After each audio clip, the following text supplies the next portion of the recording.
Captain America, The Red Skull's Return, Chapter 1. Echoes of the Past. The war room at HYDRA headquarters buzzed with unease. Reports poured in from across Europe. Sightings of HYDRA symbols carved into walls. Strange weapons surfacing on the black market. Whispers of a ghost commanding from the shadows. Steve Rogers studied the files in silence, his jaw tightening.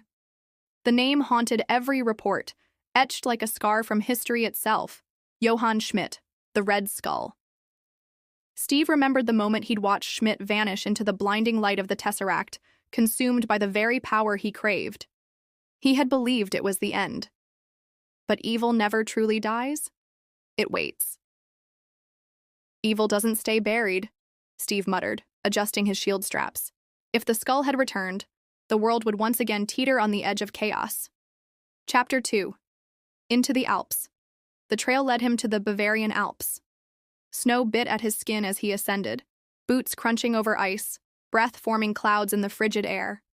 Hidden within the mountains lay an old HYDRA fortress, once abandoned, now alive with flickering lights and armed patrols. Steve slipped past sentries with silent precision until the glow of laboratories filled his vision.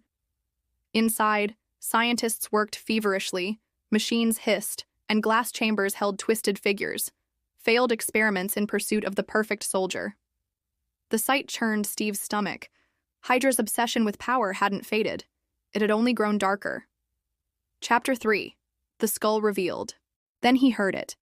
A voice that scraped like rusted metal. Captain Rogers, the world has grown soft in your absence. From the shadows stepped Johann Schmidt. His face, once crimson and terrible, was now scarred further by decades of torment.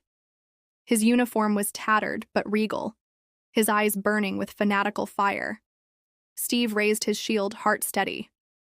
I watched you fall. You shouldn't be here.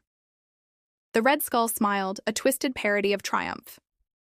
The Tesseract did not destroy me. It showed me eternity, and now I have returned, stronger. Chapter 4. The Crimson Serum.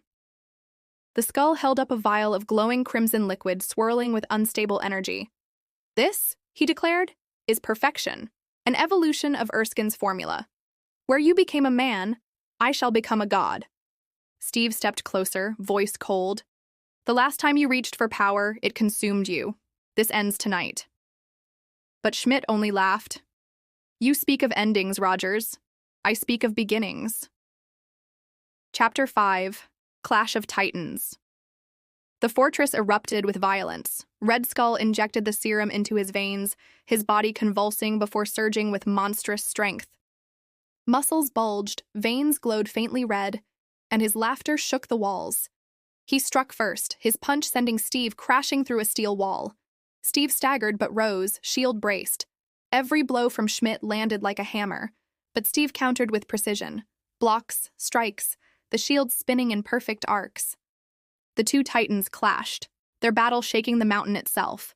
This was no longer just hero versus villain. This was the past crashing violently into the present. Chapter 6. The fortress burns. Their fight tore through the laboratories. Machines sparked, flames spread, and terrified scientists fled. Alarms blared as the unstable serum leaked into fractured pipes, hissing like venom. You can't win, Rogers, Schmidt roared, lifting a steel beam as if it were paper. Steve spat blood, shield raised. I don't need to win. I just need to stop you. With a desperate surge, Steve rammed his shield into the serum chamber. The container ruptured, glowing liquid spilling across the floor. The fortress shuddered as explosions ripped through its foundations. Chapter 7. The Escape. Debris rained down as the structure collapsed. Steve fought through flames and smoke, dragging himself toward an exit.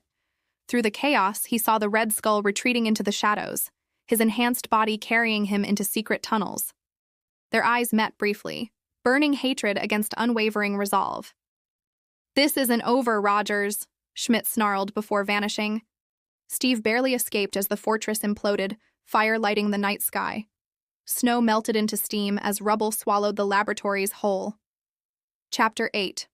Shadows of tomorrow morning broke over the Alps, golden light falling on ruins still smoldering. Steve stood at the cliff's edge, shield scarred but unbroken.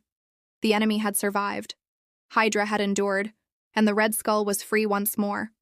He gazed into the horizon, shoulders heavy with the weight of unfinished war. "If he's back," he whispered, "then so am I."